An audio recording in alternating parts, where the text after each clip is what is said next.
Boa noite, irmãos. Tudo bem? E aí? Já leu sua Bíblia hoje? Já orou por aquele propósito? Está tentando mudar? Espero que sim. Hoje nós tivemos um momento aqui muito importante. Estivemos com os meus pais,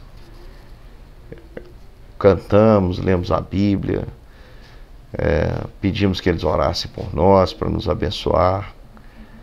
É muito bom.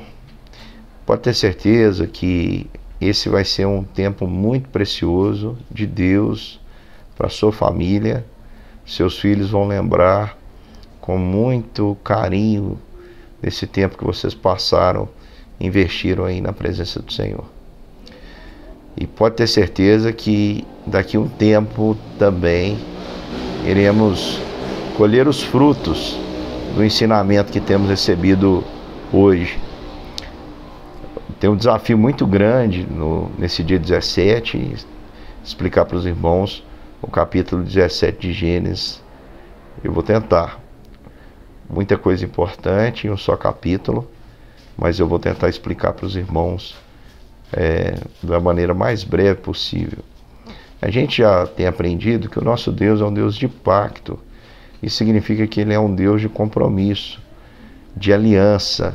A Bíblia usa muito essa palavra aliança, inclusive testamento significa aliança. Por isso que a sua Bíblia traz dois compêndios de livros, né, chamados Antigo Testamento, que fala da antiga aliança de Deus, e Novo Testamento, que fala da nova aliança, que é a definitiva, feita por Deus em Cristo Jesus. Não quer dizer que são alianças diferentes, mas são alianças que vão sendo reveladas progressivamente na Bíblia. Por exemplo, com Noé, Deus fez um compromisso e colocou um sinal visível dessa aliança, que é o arco no céu, compromisso de não destruir mais a humanidade por meio da água, como ele fez ali no dilúvio. E esse pacto de não destruir, ele aponta para o pacto de salvação, que vai ser estabelecido agora com Abraão de maneira mais clara, com a instituição da circuncisão. O que é a circuncisão? Trazendo para os nossos dias, a gente poderia dizer que a circuncisão é algo muito próximo, ou né? Alguns até afirmam que é a cirurgia que hoje é feita, a cirurgia de fimose.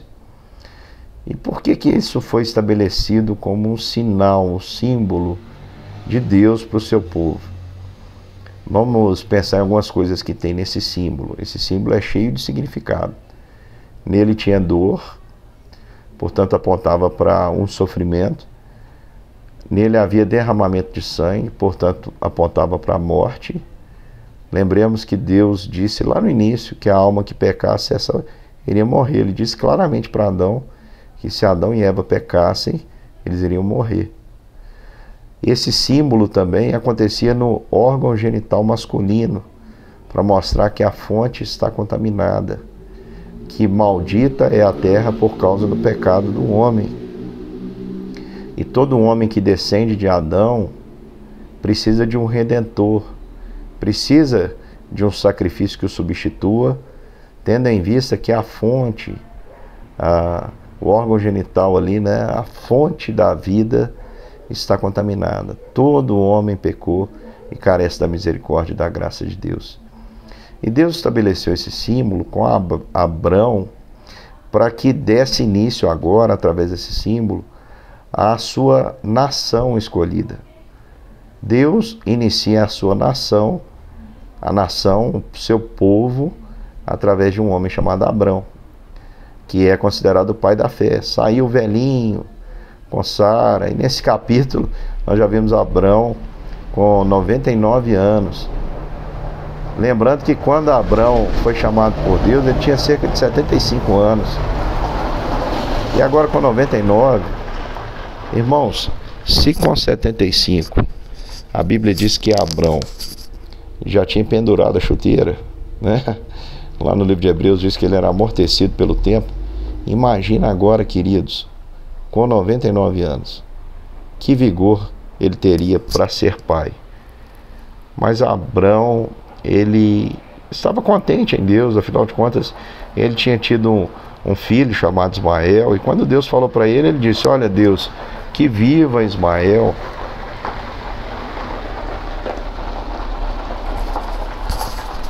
Que viva Ismael por muitos anos, mas eu ser pai. E Deus disse para ele: olha, Abraão, você não vai ter esse nome mais, você vai chamar Abraão. Mudou o nome de Abraão para Abraão, que significa pai de multidões. Você vai ser pai de muita gente. De ti vão vir reis, uma nação grandiosa. E o seu filho, eu vou abençoar Ismael por amor a você, mas seu filho vai ser com a Sara, sua esposa, não com a sua concubina. E ela não vai chamar mais Sarai, vai chamar Sara. Deus muda o nome de Abrão para Abraão, Deus muda o nome de Sarai para Sara, e Deus traz concretude, porque ele diz para Abrão o seguinte: ó, você vai ter um filho de Sara, e ele vai chamar Isaac, e eu vou fazer uma aliança com ele. Assim como eu tenho com você, ele está incluso nessa aliança. Nosso Deus, irmãos, é um Deus de compromisso com a família. Nunca Deus chamou um homem e deixou sua família para trás. Ele chamou Noé para a arca e levou seus filhos. Ele chama Abrão, muda o nome de Abraão e promete ter uma aliança também com a sua descendência. Creia nisso, Deus tem uma aliança com seus filhos. É por isso que nós batizamos os filhos dos que creem. A gente não batiza criança. Se chegar alguém que fala assim: pastor, eu não acredito em Deus, não, mas você batiza o meu filho? Eu não batizo. Eu batizo filhos da promessa. A promessa de Deus está sobre o seu filho, sobre as minhas filhas. Eu não sei muito sobre a Lorena e a Giovana, o futuro delas, mas eu tenho certeza de uma coisa: elas são de Deus. E por que elas são de Deus? Porque Deus tem uma aliança comigo. E eu sei que elas estão debaixo dessa mesma aliança.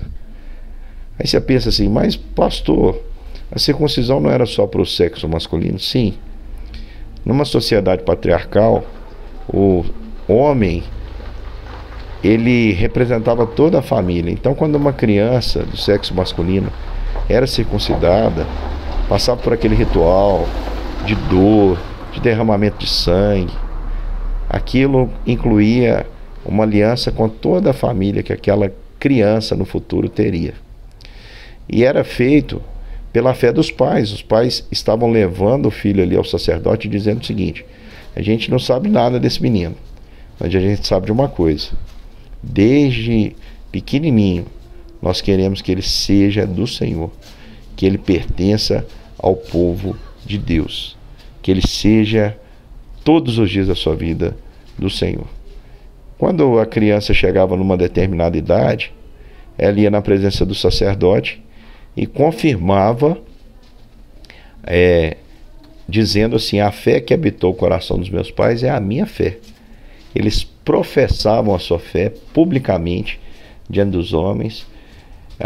Afinal de contas, os pais assumiam um compromisso, como está em Deuteronômio 6, de criar os filhos na lei do Senhor, de ensiná-los sentado à mesa, andando pelo caminho, ensinar que o Senhor Deus de Israel é o único Senhor e que esse Deus tem uma aliança com o seu povo. Então, queridos, esse é o significado desse símbolo.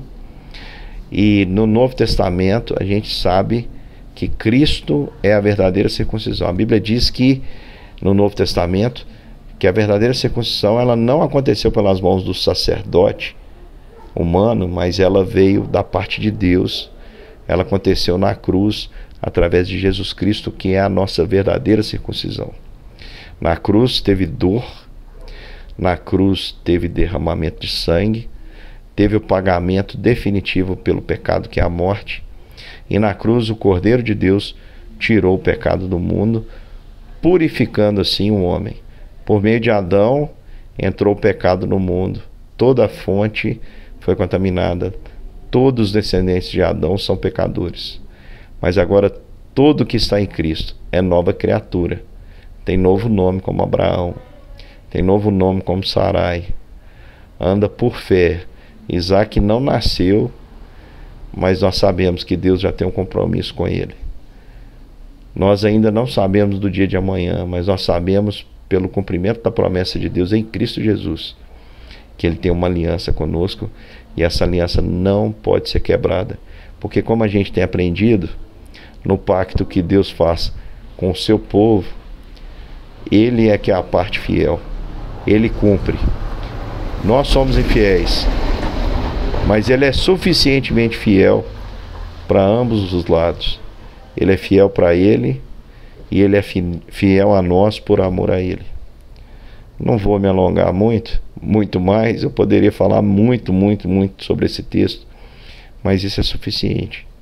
Você, meu querido irmão, que batizou seu filho, que levou seu filho até o Senhor e disse: Senhor, eu faço um compromisso de criá-lo para o Senhor. Eu quero te dizer uma coisa, meu querido irmão. Não permita que esse ato tenha sido apenas um rito religioso. Só tem significado esse símbolo se você cumprir aquilo que você prometeu. Só tinha significado a circuncisão se de fato os pais crescem que os filhos pertenceriam ao povo de Deus e os criassem para isso. Creia e cumpra o seu dever.